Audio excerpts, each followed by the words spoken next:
How about we take a look at a Gateway MFAT XPNT and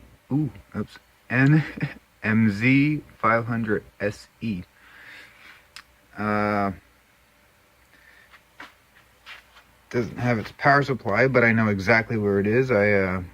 This is the machine I took the power supply from to test 1 gigahertz Pentium 3s out, because that was also, if you saw the other video about the Gateway case that it was in, they use very, very similar power supplies.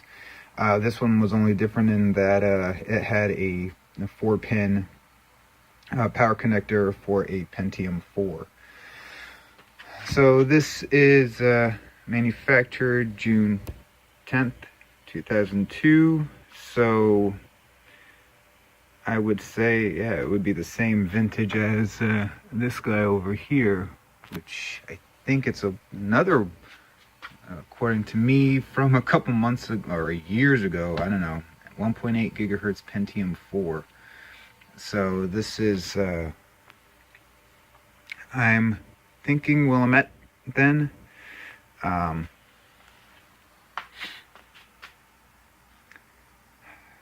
So basically it would be the same type of deal as that Compaq. And I don't know, it's not going to be very interesting. But I think I'll try one of those upgraded PCI cards in here instead of the onboard video. See how much memory it can take. Depending on what the Dells have. I do have a SATA PCI controller. I don't know if I want to use it in this computer yet. First off, though, I am probably going to take the the fan, the heatsink and fan off, and clean it out, reapply the thermals, and get cracking. Okay, I thought that's kind of strange. That's the Pentium 4 right there. And taking off the heatsink, it delidded itself. So I think that's a first for me right there. Although it could have been worse, I guess, because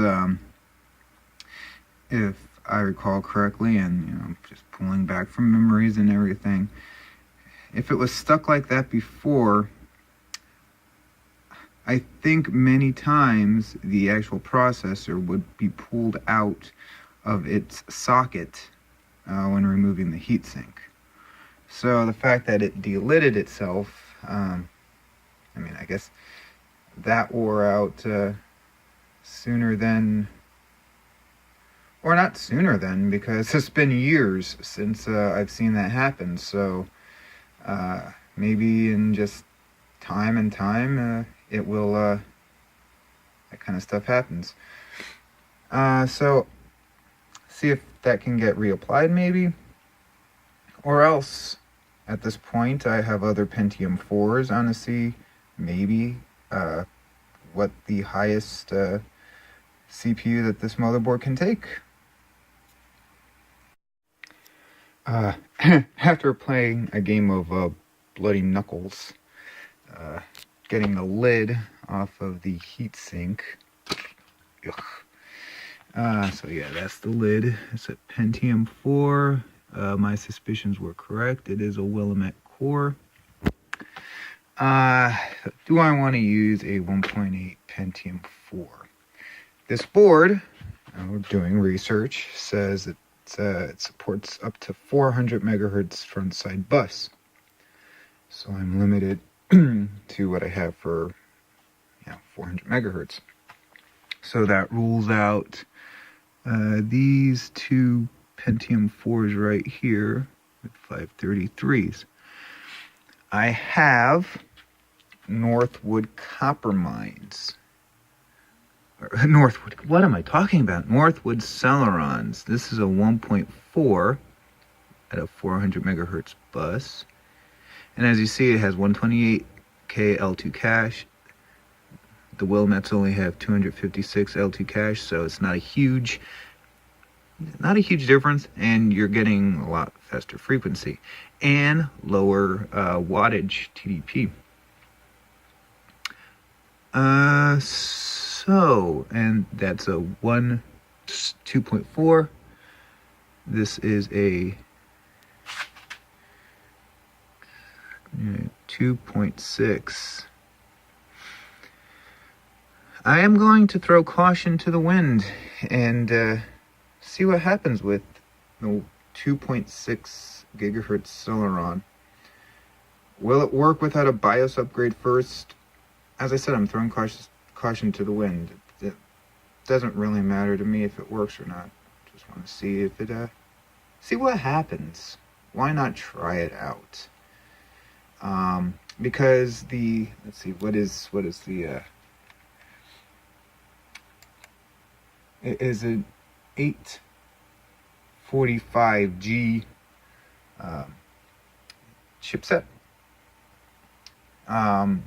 So the chipset would support it.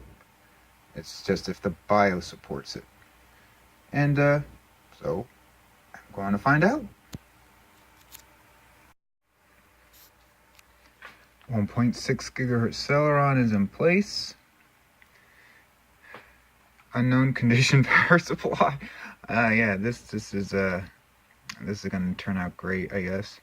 Got a little concerned because this is the power supply that came with it, and for some reason it was still in the junk pile. It was in the machine that died when it died. So it doesn't really inspire the most confidence in this right now. So that might just actually be in the scrap. This doesn't really sound the greatest. I mean, it's just held in with this. That's it. There no screws line up in the back.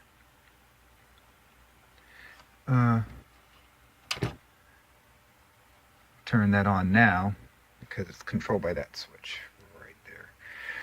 So there's no power going to it yet. Speaking of which, holding my breath.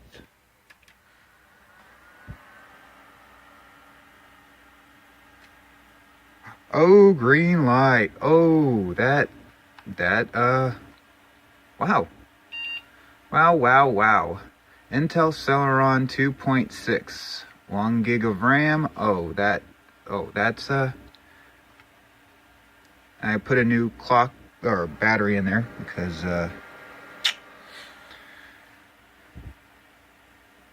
it didn't have one. Ha. All right, well I think that's a pretty nice upgrade if that's gonna stick around with us. That's a little concerning right there. Maybe a BIOS update is in order to see that. But yeah, system time, date. Let's see. Yep. Oh yeah. What time is it? 12:08. Yep. Tab. And there's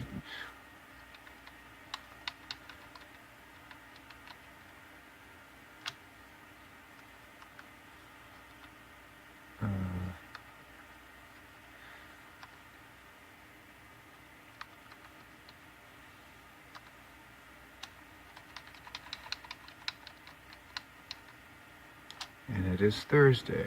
All right. Very, very nice.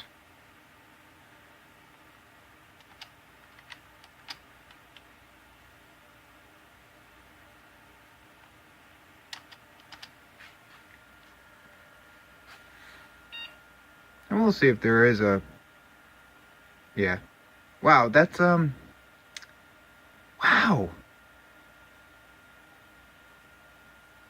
That's very funny. No mouse was found. Yes. That's important for what I really want to do in the BIOS. My hard drive's not hooked up, so I can't do anything with the mouse. It's like, you're gonna give me this, like, this big problem about a mouse. That's very funny. Escape to prevent it from telling me about that in the future. DVD drive was not found. Yes, I know, because it's not hooked up. Hard drive was not found. Yes, everything was not hooked up. So yeah, let me hook it up. And I'll continue. Should stop complaining. Everything's hooked up. And if I remember right, it's actually going to have somebody's, that's a great sounding hard drive. It's going to have somebody's old install on here. Because I never wiped, I never wiped this machine. Shh.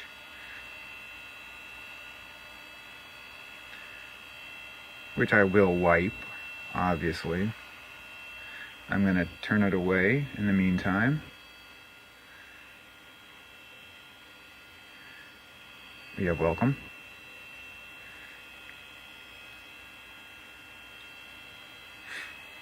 And yeah, nothing personal on here. So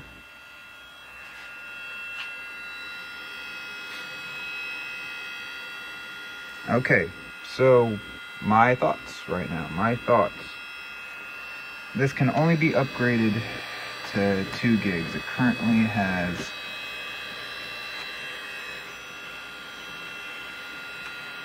1 gig. Oh, what's it doing? Oh, okay. That's... Just blank the screen for a second there. So, 2 gigs of RAM. One of those PCI video cards. Do I want to do SATA? I know I don't want to use this hard drive.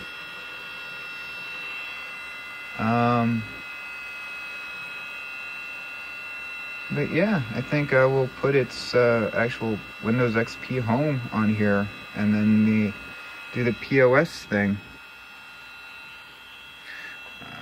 Just curious here.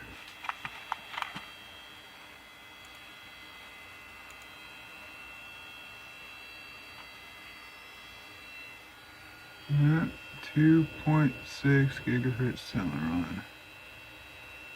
Okay. I'll be back with more. Just a quick confirmation.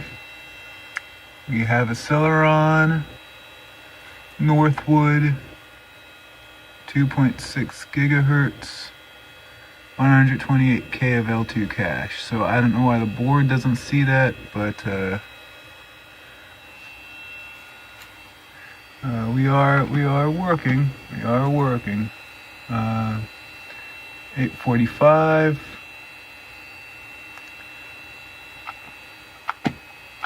And I need to find more memory. I should have 2 sticks of 1 gig. Definitely. Maybe. And I don't know, this the display seems extremely soft.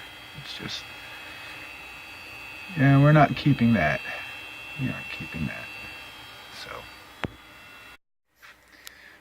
a little disappointing on the memory front.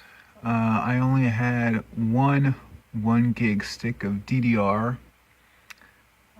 So if I did that 1 gig with the 512, that's 1.5.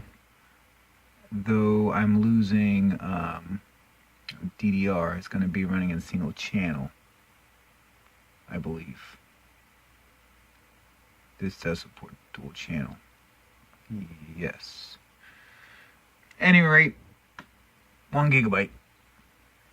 I was looking up information online. A P4 Willamette versus a Celeron Northwood. There are opposing views on this. A lot of people have were saying, I mean, these are old posts. This was when it was actually relevant. That the 128K of L2 cache really cripples NetBurst architecture. But then the Willamette only had 256. If it's comparing a processor with 512 of L2 cache versus a 128, I would be more inclined to, go with 512, even though it is slower clock speed. But at this point, an 800 megahertz difference in bus, or 800 megahertz difference in clock, would make up for half the cache. You know what? I'm just going to keep it in anyway, because I already have I think it's a 1.8 gigahertz or 1.7 Willamette machine. So this is just a little bit different. Although, you know, I'll find another 2.6 gigahertz Celeron Northwood in the pile of Dells. I put in the GeForce 8400. We'll see if that plays nice with this. Also put in a SATA controller for some silly reason, and a 320 gig SATA hard drive.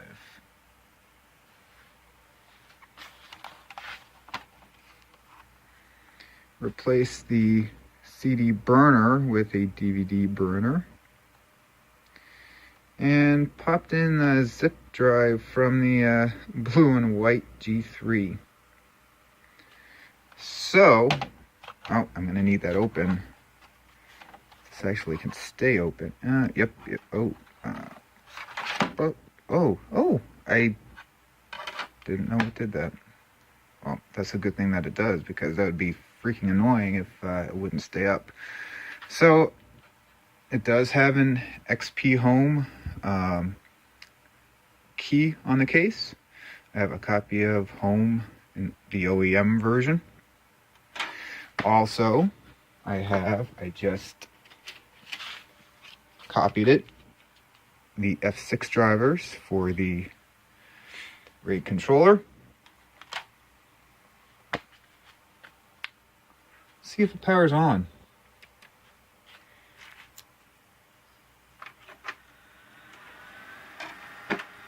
Oh.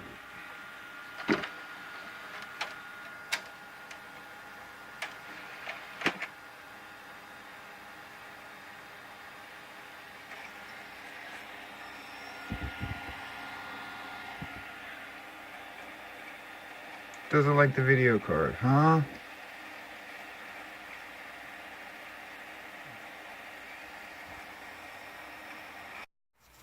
I might have made a mistake. Alright, so couldn't make it display on this, but when it was booting, flipped the display over to the internal.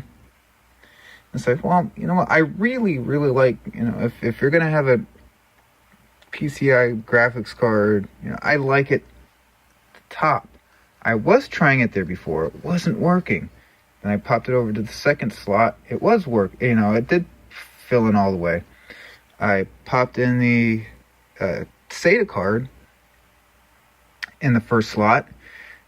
That went in fine, so I just had that set up, and it's like, well, does it really need to be in the front first? Okay. This is, okay, I told you before about a misplaced cap around an AGP card on another machine. Look at that thing. Isn't that stupidest thing you've ever seen? I was trying to put the card in. That is right in the way of that. As you see on, oh, wait a second. Is it there? Wait, both of those are the same. So why the hell did that go in fine?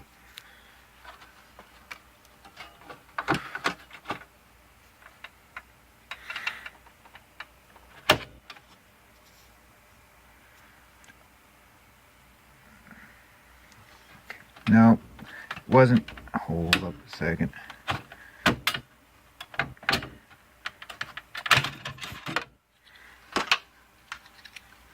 So where is it hitting? Where is it hitting?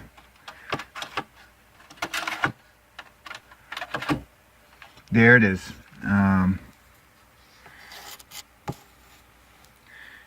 The DVI port.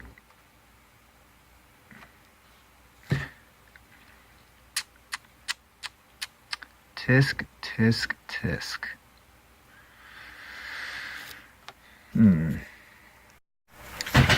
Plugged into the last slot without the SATA controller booted up, so now I'm going to try it with the SATA controller.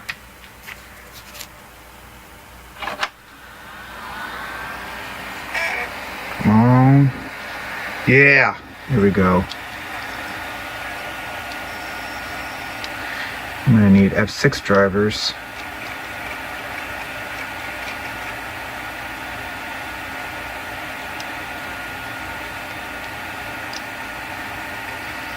Boot from the CD.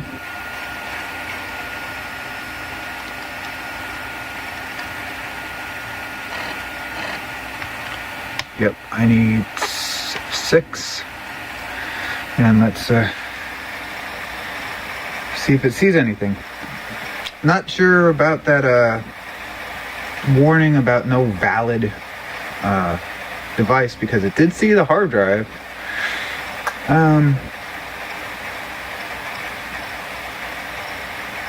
Well, I'll get up to that point and then I'll cut this, because it's going to be just a, well, fingers crossed, uneventful Windows XP home install. Do I really want to keep that SATA controller in there? Okay, that's specified. I was trying to put it in the zip drive. Silly. Are you the right one?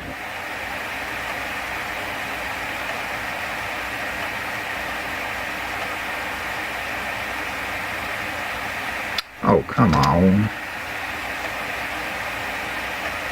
1 second. Bad floppy drive. So we see it here for Windows XP or 2000.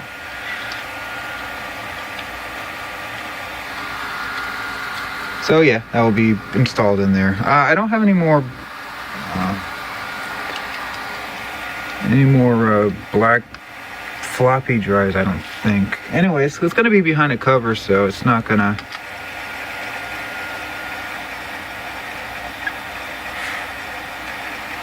Not gonna be too out of place. Although, you know, I went through the trouble of, I mean, you can't really see it. It's a translucent from the blue and white G3, the zip drive. It's gonna look kind of stupid with a beige floppy drive. Just put a freaking beige zip drive in there.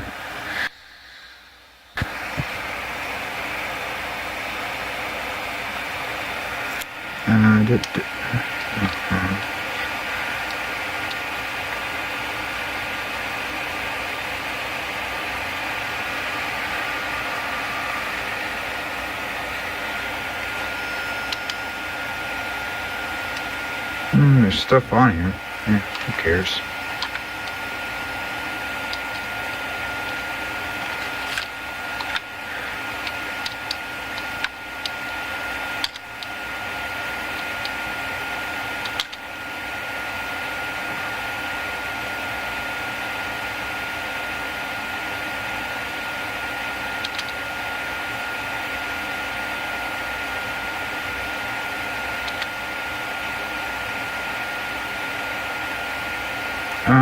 Hold up. So it's one of those very that you need to configure card, RAID card. Can't just pop in a thing, and I mean it is a true RAID card where you have to go into the setup and specify either RAID 0, RAID 1, RAID 5, RAID 10, a spare drive, or the concatenation. So just as a spare drive, you need to configure that as a concatenation, and then then you can see it here. I'll just do a quick. And so, I don't know, should I go ahead and be just silly in this configuration and do a RAID 0? Windows XP is installed on here. Doing all the drivers right now. No RAID controller. This drive, it couldn't format correctly, and this drive, well, it wouldn't boot up after the first part of Windows setup, so don't know what's going on with that. Not like it really matters much. I did find out that I'm running out of multi. This is a 30 gig Maxtor. It's an ATA 133, so that's so at least that's good. And at the end of this, I'm gonna have to go and do like the POS ready stuff and actually let it sit for like multiple hours. All right.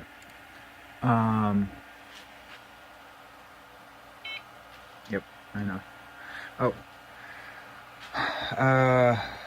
So in the meantime, I mean, this is gonna take a little while. I started with those Dells. This is the first one I went to. This is going to be scrapped. However, it had 768 megs of RAM. No hard drive, whatever that is, optical drives are.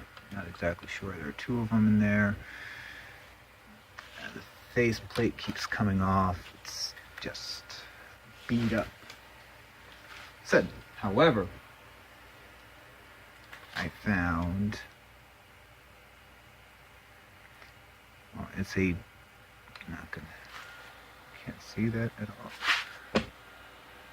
Okay, 2.2 gigahertz Pentium 4, 400 megahertz front side bus. Unlike my other Pentium 4s here, which are 533, this is a 400 Northwood 512K of L2 cache. I think that's gonna work better in this machine than the 2.6 Celeron with 128K of L2 cache. That's even though I just put that in, that might be a good step up. Now I have 3 other Dells. I'll see what I'm gonna find in there. Oh, by the way, this guy is on right now, and I found out a while ago when I put it together. It's a Pentium 4 hyper-threaded, 2.6 gigahertz. So that's actually not from my aunt's, that's from somebody else's machine. New updates are available.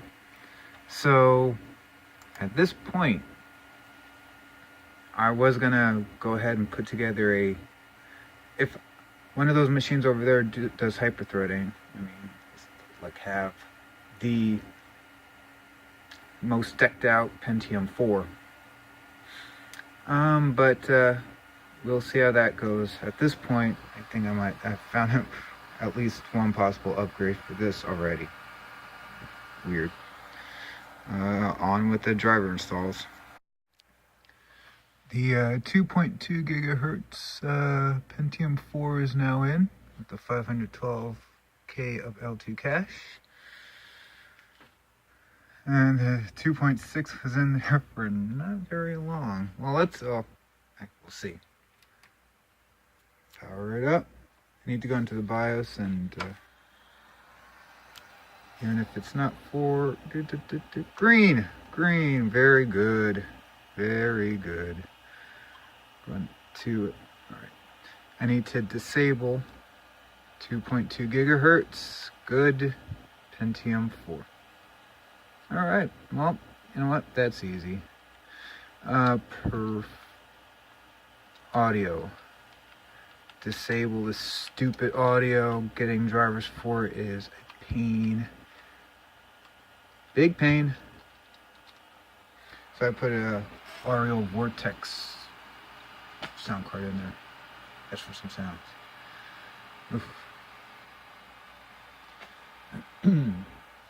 But that's pretty neat. I don't know what kind of difference I can see now, but do I want the 2.6 in there? Oof, decisions. In the meantime, yeah, this seems a little faster. In the meantime, we have the Dells that we're looking at. Two more. These are both Pentium 4s. Not sure. Both of them have no AGP slots. Both of them have 1 gig of RAM in it right now. So I think I'm just gonna keep the one that's... No, that's a good question. I don't know which one I'm gonna keep. Because it's only one of them. I'm not gonna keep both. I am gonna keep this one though. Faceplate's off. This little pull down thing. But I knew I had a Pentium 4 with hyper-threading. And this one has an AGP slot as well. This one's very easy to... you know what? I'll save it for another vid. But that is going to be tricked out. Yeah, I think I'm going to do the SATA in there as well. This dude, 2.4 gigahertz Celeron. Well, maybe I'll put the 2.6 in there. Well, we'll see. I'm not... This one's not the great... Oh, look at this. It came 128 megs of RAM. I mean, why would you sell XP with 128 megs of RAM? Any rate, continue on trying to get drivers installed and everything on this, and take it from there. And for goodness sake, it installed the audio, the Audio Vortex, without me even knowing it did it. This, I really don't know. I think it's just for the secondary, because it does have it, you know. on the 8400 GS. Oh, how far can we go up here? 2048 by 1536. Oh, I'm just gonna leave it at this for now. But that's the only thing that's not showing up. I think that's for the dual display. But at any rate, actually, you know what? I'll just continue on with this for a little bit. Oh. Yeah, let's activate over the internet. I think we can still do this, right?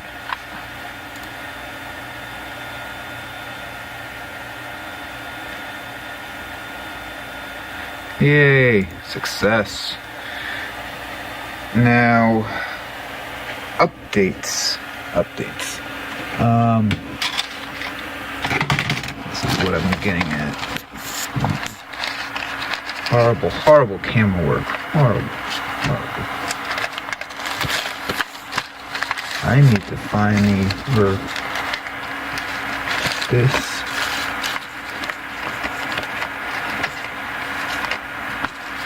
Where's this end? There.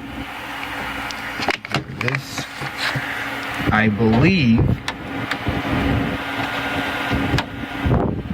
Actually, maybe I will do it when it's up here. But no. If I turned it on too. Ugh. That was on. It's controlled. This is horrible. Horrible.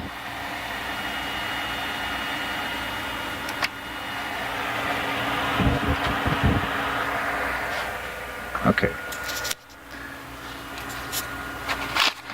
Got unplugged.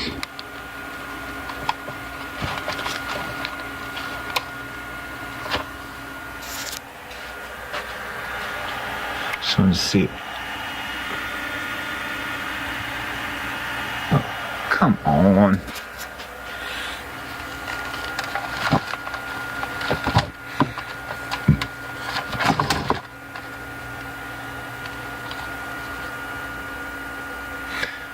One second. This is what's on this completely noisy external drive, which is buried underneath everything. It's old, but complete, I believe, excuse me, Windows software update offline. So what I'm going to do, this is going to get closed up. It's going to be put down here for the time being, so I have this area to work on next. And I'm going to start the first round of Windows updates from updates that are on this hard drive. So in the last part, it was activated. The 2. Oh. Actually, you know what? Just for verification and get rid of that, because I don't have that stupid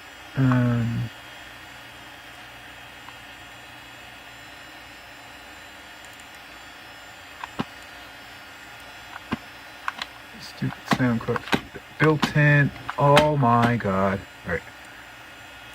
Stupid built-in. Oh, okay. The rest of it too. Oh. Right, it did that. I don't know. Okay.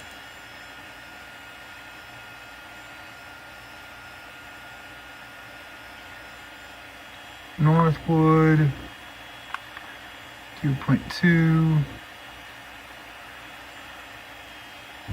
512, much better than 128.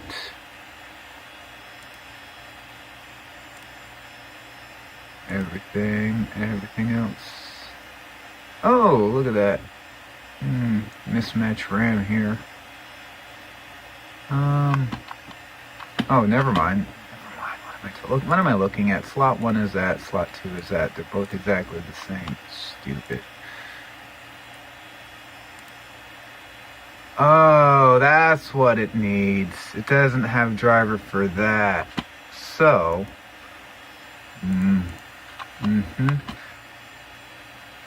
could, yeah. So, yes, disabling it. I don't care. We're using that. Nice, nice, nice. I should have actually done this before. Tested the Ford with the.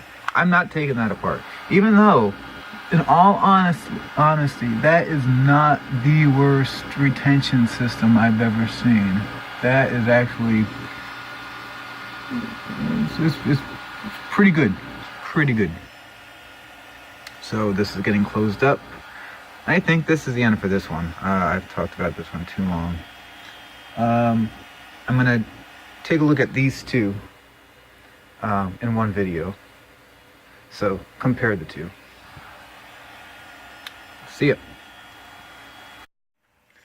Just quick, information about that WSUS offline.